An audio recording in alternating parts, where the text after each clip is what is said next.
let's talk about the Democrats who really are on my last nerve. Yeah. First of all, I Well, think that's generous.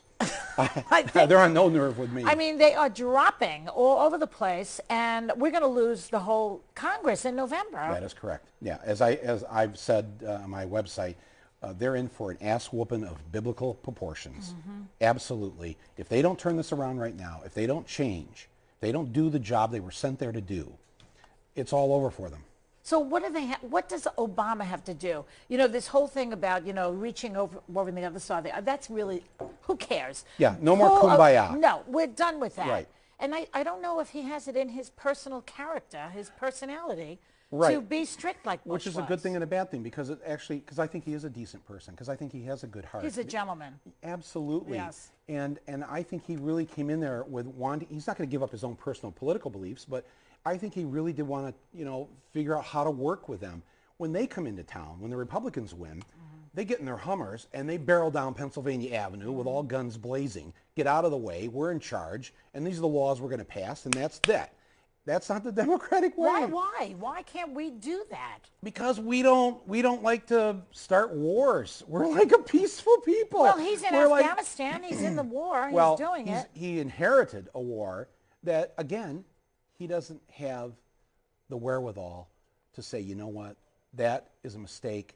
It wasn't a mistake to go after the killers of 9/11, but Al-Qaeda essentially is not in Afghanistan anymore. I know. Where are they? We can't catch up with them. They're well, always they're moving everywhere. around. They're And now, everywhere. did you see that thing about Jihad That's Jane? why the war will never end. Did you see the Jihad Jane? She's a blonde with blue eyes type Yeah. now. They can't I even know. like stereotype them anymore. Yeah. Well, I just think, look, it's best to treat people who commit murder like this as criminals. Right. That was our whole wrong approach to this. We treated it as a military operation when it should have been a criminal operation. You do what the Israelis do. You send in the Mossad and you grab them and you bring them to justice, and that's the end of that. And that's that. Well, I mean, after a trial and Of course. a jury verdict. There has to be a trial after first. a few minutes. Okay, now Karl Rove has a book out. Yes. And he said this. He said Americans are hard to mislead. Do you agree with that? No, actually, we're quite an easy people to mislead, in part because, and this is another reason why people in other countries actually do like us as individuals. We're very trusting people. We're very Is that dumb? Well, no, it's not dumb. It's actually, wouldn't you rather be a trusting person than not? Well, there's a difference between being trusting and being naive. Well, I'm just saying that's the good side of the coin. The bad side of the coin is we have created a society of ignorant and illiterate people. Our schools have done this. Our media has helped to contribute to this.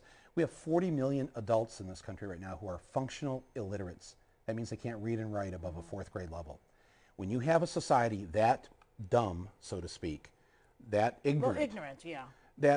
Dumb, I mean dumb in the sense that, well, they've been kept that way. I mean, it's an enforced dumbness by a system that doesn't value education, that puts it low on the list of priorities. And I was just watching CNN here earlier today, and they had this guy on talking about this in terms of how the college tuition has gone up, and kids who come from the poor and working class, they were told to work hard in school all these years, and the ones who did, now they can't afford to go to college. Right. So what's the message here? The message is go to a state school. I went to Queens College and Stony Brook, and I had paid nothing for my education practically. And well, but that was, a long time ago. And in California and New York a long time ago. Yeah. I remember this time. Yeah. I remember thinking people I knew that lived in these two states that got to go to college for free. I mean, you guys were like France. That's true. You know? I had it all, $24 a term.